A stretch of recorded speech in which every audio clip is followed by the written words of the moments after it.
आणि आता बुलढाण्यातून एक धक्कादायक बातमी समोर येते आणि ही बातमी खरं तर तुम्हाला हादरवून टाकेल। कारण बुलढाण्यामध्ये टक्कल व्हायरसने थैमान घातलंय। हो, तुम्ही ऐकलं ते बरोबरच, टक्कल व्हायरसच। कारण या आजारामुळे 3 दिवसांमध्ये नागरिकांना टक्कल पडतंय। बुलढाण्यातल्या बोंडगाव, कालवड आणि हिंगणा या गावात या टक्कल व्हायरसने थैमान घातलं असल्याचं पाहायला मिळतंय।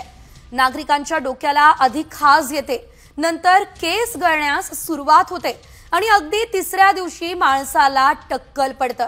विशेष म्हणजे महिलांची संख्या देखील या व्हायरसमध्ये लक्षणीय पाहायला मिळते।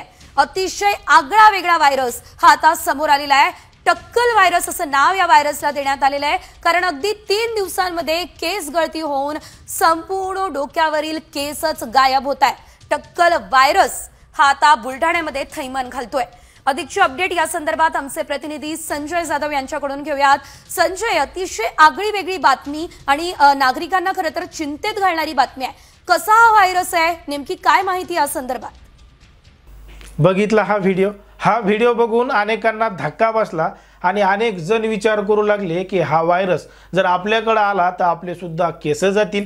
म्हणून अनेक जण डोक्याला तेल लावून बसू लागले आणि वेगवेगळ्या पद्धतीची काळजी करू लागले। कारण की आत्ताच कोरोना सारखा लॉकडाऊन होऊन गेला, त्याच्यानंतर HMPV सारखा व्हायरस पुन्हा एकदा देशामध्ये आलाय अशा बातम्या टीव्हीवर येऊ लागल्या आणि त्याच्यानंतर पुन्हा एकदा आता हे बुलढाण्यामध्ये काही नवीनच व्हायरस आलाय, त्याच्यामुळे गावकऱ्यांना आणि आजूबाजूच्या लोकांना टक्कल पडतायत आणि हा व्हायरस मोठ्या प्रमाणात पसरतोय अशा बातम्या सोशल मीडियावर आणि टीव्हीवर सुद्धा येऊ लागल्या। म्हणून लोक मोठ्या प्रमाणात घाबरू लागले। आता ज्या पद्धतीने मीडिया बातमी दाखवते त्यांच्याकडे खरंच पूर्ण सत्य असतं का? एखादी बातमी देताना आपण काय सांगतोय तो खरंच व्हायरस आहे का? त्या लोकांचे टक्कल नेमके का होत आहे, त्यांना टक्कल नेमकं का पडतंय, या संपूर्ण गोष्टींचा मागचा पुढचा विचार न करता फक्त एक ब्रेकिंग न्यूज द्यायची आणि लोकांना घाबरवायचं एवढंच काम मीडिया करते का?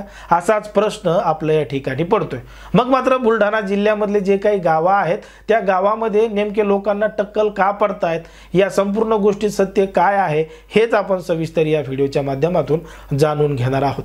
पण जर तुम्ही अजूनही आपलं चॅनल सबस्क्राइब केलं नसेल तर लगेच सबस्क्राइब करून घ्या आणि बाजूला असणाऱ्या बेल नोटिफिकेशनला सुद्धा ऑन करायला विसरू नका। आता महाराष्ट्रातील बुलढाणा जिल्ह्यातील शेगाव तालुक्यातील 2-4 गावामध्ये लोकांना अचानक टक्कल पडू लागलं। त्यांच्या डोक्यावरचे केस अचानक गायब होऊ लागले। सुरुवातीला डोक्यामध्ये खाज यायची आणि खाज आल्यानंतर केस गळू लागायचे आणि 3 दिवसानंतरच त्या व्यक्तीला टक्कल पडायचं। मग त्यामध्ये पुरुष असो, महिला असो, लहान मुलं असो किंवा वयोवृद्ध लोक असो, सगळ्यांनाच हा सगळा टक्कल पडण्याचा त्या ठिकाणी प्रकार होऊ लागला। यामुळे लोक मोठ्या प्रमाणात घाबरलेले होते।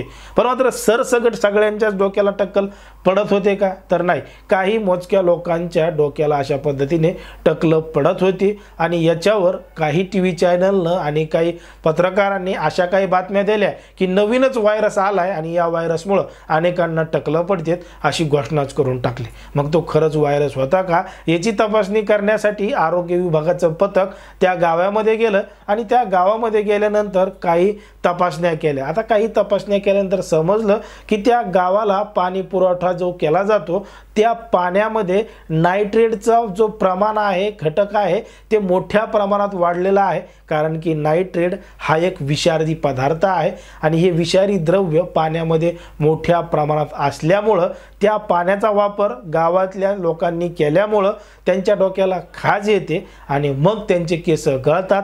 असा प्रकार बुलढाणा जिल्ह्यातील शेगाव तालुक्यातील काही गावांमध्ये आढळून आला होता। आरोग्य विभागाने तपासणी केल्यानंतर हा संपूर्ण प्रकार समोर आला की हे कुठलाही व्हायरस नाही, हा कुठलाही रोग नाही, हे केवळ पाणी वापरल्यामुळं त्या ठिकाणी नायट्रेट आणि TDS ची लेवल पाण्यामध्ये मोठ्या प्रमाणात वाढल्यामुळं हा सगळा प्रकार घडतोय, हे सत्य त्या तपासणीनंतर समोर आलं।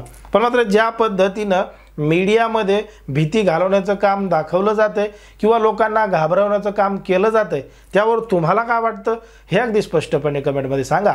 आणि अशाच पद्धतीचे नवनवीन व्हिडिओ पाहण्यासाठी आपल्या चॅनलला लगेच सबस्क्राइब करून घ्या।